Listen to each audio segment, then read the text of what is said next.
Hey guys, Rob Areno here from Red Baron RC with a quick tip on how to print a custom support with Cura Slicer software and to be able to merge that support with your existing model. So what we're going to use here is a print support and a hull from our Fandango prop fan boat off of our website. Now, the reason that we're having to do this on this particular boat is I'll show you the actual model of it.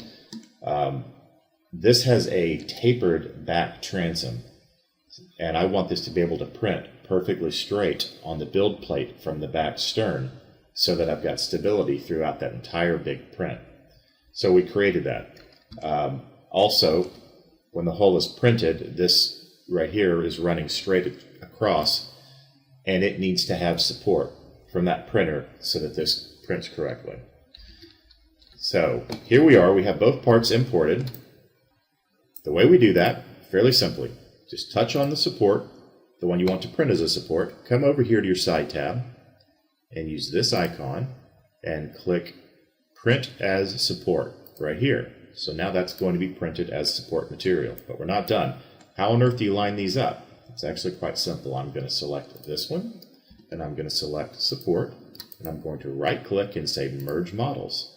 Now they're going to print as one. It's just a matter of lining it up on the build plate, and I will use the widget here to bring it in, and then I'm going to touch the whole assembly, and I'm going to come back over here and use the rotate tools to put it into the position that I want to print. And normally, just for me, it's personal preference, but I put the hole to the back, or I'm sorry, yeah, the bottom of the hole to the back of the printer because I set my Z-seam alignment to the back as well. That way everything prints more cleanly up front.